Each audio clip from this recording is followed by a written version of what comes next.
अस्सलाम वालेकुम नाजरीन प्रोग्राम आबाद सिंध में खुशामदीद। नाजरीन, इस हफ्ते हम बात करेंगे जो कारपोरेट फार्मिंग है और किनालों के हवाले से जो वकला ने बबरलो बाईपास पे धरना दिया है। आज दूसरा दिन है धरने को। हज़ारों की तादाद में लोग शरीक हुए हैं और हज़ारों की तादाद में वकला भी शरीक हुए हैं। सिंध के हर शहर से सबका जो है रुख है वो बबरलो बाईपास की तरफ है। हज़ारों की तादाद में लोग गए हुए हैं सिंधु दरिया को बचाने के लिए और केनालों के ख़िलाफ़ जो है हुकूमत को ये मैसेज देने कि हम किसी भी सूरत में जो है कारपोरेट फार्मिंग और जो केनालों की जो कंस्ट्रक्शन है उसको किसी भी सूरत में हम बर्दाश्त नहीं करेंगे। उसी हवाले से जो है हमें देखा कि गुज़श्ता कई दिनों से एक पॉलिटिकल मोमेंटम जुड़ा था और ये जो काफ़िले जा रहे थे बबरलो बाईपास, उनका हर जगह पे वेलकम किया गया, मुख्तलिफ़ शहरों में उनको खुशामदीद किया गया। और आज दूसरा दिन है वो बाईपास बंद करके बैठे हुए हैं। बबरलो बाईपास मुकम्मल तौर पे बंद है। पंजाब से आने वाली गाड़ियां जो हैं वो बिल्कुल ट्रैफिक जाम हो गया है और यहाँ से सिंध से भी कोई गाड़ी नहीं जा सकती, ना वहाँ से कोई हैवी ट्रैफिक आ सकती है। नाज़रीन, हमारे साथ मौजूद हैं टेलीफोन लाइन पर जो धरने की जगह से हमारे साथ बात कर रहे हैं आमिर नवाज वड़ा है, जो सदर कराची बार एसोसिएशन के। हम उनसे बात करेंगे। आमिर वड़ा साहब, ये जो माजी में पहले तहरीकें चली हैं, चौधरी इफ्तिकार अहमद की बहाली के हवाले से तहरीक चली थी, वकला की वो एक फ़र्द के हवाले से थी। अब जो तहरीक चली है वो सिंधु दरिया को बचाने के लिए और कारपोरेट फार्मिंग और केनालों के खिलाफ चली है, जिसमें हज़ारों वकला शरीक हुए हैं, बाईपास पर धरना दिया हुआ है। इस सूरत हाल को आप कैसे देखते हैं? लेकिन ये जो तहरीक है ये सिंधु दरिया के साथ साथ एक कौम की सकाफत, उसकी तहजीब, उसकी मैशत और उनके समाजी जो रब्त और बातचीत होते हैं उसको बचाने के लिए चल रही है। बेसिकली इसमें एक पूरी कौम इफेक्ट होने जा रही है और उनका सब कुछ तबाह हो जाएगा अगर ये जो कैनाल्स हैं वो दरिया सिंध से बन जाती हैं तो। सही। तो ये वकला का क्या कहना है कि ये जो धरना है और आपकी जो है तंजीम जो है, मतलब उसका क्या कहना है, जो कराची बार एसोसिएशन का क्या कहना है कि ये धरना कब तक जारी रहेगा? और जब तक आपने तो कहा था कि जब तक ये केनालों का जो ऐलान है वापस नहीं लिया जाएगा तब तक धरना जारी रहेगा। हाँ जी, बिल्कुल ऐसा ही है। ये जब तक केनालों का ऐलान वापस नहीं लिया जाएगा तब तक धरना जारी रहेगा और इस धरने का दायरा इख्तियार भी बढ़ता जाएगा। सही। तो अच्छा, सियासी पार्टियों का इसमें क्या कंट्रीब्यूशन है? आपको क्या लगता है कि ये जो केनालों का इश्यू है या कारपोरेट फार्मिंग का जो मसला है ये एक निजी सियासी मसला है जिसको वकला लीड कर रहे हैं, या इनको सियासी पार्टियों को लीड करना चाहिए? देखिए, एक सियासी मसला नहीं है ये। एक आम बाहर की जो रिस्पॉन्सिबिलिटी होती है वो किसी भी शख्स के राइट्स को, ह्यूमन राइट्स को या दीगर राइट्स को प्रोटेक्ट करना है।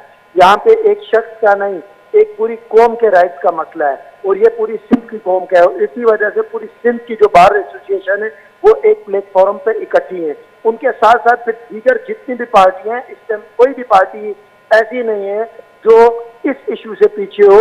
इवन पीपल्स पार्टी जो गवर्नमेंट में है वो भी इस इशू में इस क्लियर है कि ये जो कैनाल्स हैं नहीं बननी चाहिए। अच्छा, तो सियासी पार्टियों का मौक़िफ़ क्या है इस धरने के हवाले से? उनकी शमूलियत कैसी है धरने में? उनका काफी अच्छा रिस्पॉन्स है, सारी पार्टियों का सही है। और सब पार्टियां जो हैं उसमें जैन शाह साहब को कह लें, उसमें न्याज साहब को कह लें, उसमें पीटीआई के दोस्तों को कह लें, उसमें ये अयाज पुलेजो साहब को कह लें, उसमें कादिर मकसूद साहब, ऐसे मैं नाम लेता जाऊंगा। कोई भी ऐसा कौम परस्त है वो शामिल हुए हैं। कौम परस्त के अलावा भी जितने भी दूसरे पार्टियों के भी है, पीटीआई कौम परस्त नहीं है, सही है ना जी, लेवल की जमात है, सही। इसी तरीके से दूसरी पार्टियां भी जो है वो सारी हमारे साथ है इस इशू पे। इवन पीपल्स पार्टी भी बेशक वो धरने में नहीं है लेकिन उनका मौक़िफ़ सेम है जो हमारा मौक़िफ़ है कि ये 6 कैनाल्स को बंद किया जाए। अच्छा आमिर वड़ा साहब, ये जो कल बिलावल भुट्टो का हैदराबाद में जलसा हुआ उसमें उन्होंने वही बात की है, हुकूमत को अल्टीमेटम दिया है वफाक को, ये केनालों का मंसूबे का ऐलान जो वापस ले लें वरना हम हुकूमत से अलग हो जाएंगे। ये सिर्फ धमकी है, अल्टीमेटम है या प्रैक्टिकल होगा? देखिए, मेरे ख्याल से बिलावल साहब को ये करना चाहिए कि पीपल्स पार्टी ने हमेशा अच्छा वक्त भी देखा है और बुरा वक्त भी देखा है और बुरे वक्त से भी गुजरना चाहिए और उनको इस टाइम पे स्टैंड लेना चाहिए। वो अवाम का दिल जीते। अच्छे बुरा वक्त गुजर जाएगा लेकिन अगर वो इस वक्त पे स्टैंड ले लेते हैं और अवाम के साथ खड़े हो जाते हैं तो तारीख में हमेशा सुनहरे अल्फों से याद रखा जाएगा। अच्छा, अगर पीपल्स पार्टी ये स्टैंड ले लेती है, हुकूमत से अलग हो जाती है और आपके धरने में शामिल हो जाती है, तो क्या आप पीपल्स पार्टी को वेलकम करेंगे? देखें, अगर वो आते हैं, स्टैंड लेते हैं, वो हमारे धरने में बेशक शामिल नहीं हो, वो अपना एक धरना रखें, हम उसमें पार्टिसिपेट कर देंगे। इसमें हमें क्रेडिट का कोई वो नहीं है, सही है। सही। क्रेडिट कोई भी ले, चाहे वो कोई भी पार्टी हो, जो पॉलिटिकल पार्टी हो या कोई आम सिविल सोसाइटी का शख्स हो, कोई भी हो, क्रेडिट कोई भी ले ले। हमारा इंटरेस्ट सिर्फ एक बात में, वो ये है कि ये जो 6 केनाल से रेलेवेंट नोटिफिकेशन है वो वापस हो। अच्छा आमिर वड़ैच साहब, इतनी गर्मी में बबलो बाईपास पे अब जो दूसरा दिन है, धरना जारी है, वो हज़ारों की तादाद में वकला शरीक है, और ये जो धरना आप कब तक जारी रखेंगे, आपका क्या कहना है, या इससे अलावा पॉलिसी चेंज हो सकती है कोई? देखें, ये मैंने डे 1 से कहा हुआ है कि जब तक ये नोटिफिकेशन वापस नहीं होगा तब तक धरना जारी रहेगा। हाँ, इस धरने में हम बढ़ाते रहेंगे। जैसे इस टाइम पे हमारा जो कश्मीर है, वहाँ पे भी हमारे वकला ने जो है वो बंद किया हुआ है, पंजाब सिंध बलूचिस्तान बॉर्डर। तो हमारे प्रोटेस्ट का दायरा कार जो है, दायरा इख्तियार जो है वो बढ़ता जाएगा।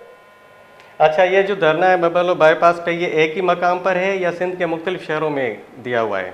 टाइम पे 2-3 जगहों पे ये धरना चल रहा है। जामशोरों में भी चल रहा है, सही है, कश्मीर में चल रहा है, बवरलू में चल रहा है। अच्छा, सही है, सही। बहुत बहुत शुक्रिया आमिर वड़ैच साहब, आपकी बहुत मेहरबानी, आपने हमें टाइम दिया। नाजरीन, हमारे साथ मौजूद थे कराची बार एसोसिएशन के सदर आमिर नवाज वड़ैच। उन्होंने कहा कि ये जो धरना तब तक जारी रहेगा जब तक ये केनालों और कारपोरेट फार्मिंग का फैसला, हुकूमती फैसला जो है वापस नहीं लिया जाता, तब तक सिंध की आवाम जो है रोडों पर बैठी रहेगी। और हमें इस बात की कोई परवाह नहीं है कि कितने दिन लगते हैं, और उसके अलावा जामशोरों, कश्मीर और दूसरी जगहों पे भी ये धरना जारी है। और जो मेन जगह है, जो पंजाब और सिंध का जो बॉर्डर है, जिसे बबलो बाईपास कहा जाता है, वो 2 दिन से बंद है। नाजरीन, हम यहाँ पे एक लेंगे मुख्तसर सा ब्रेक, मिलते हैं ब्रेक के बाद।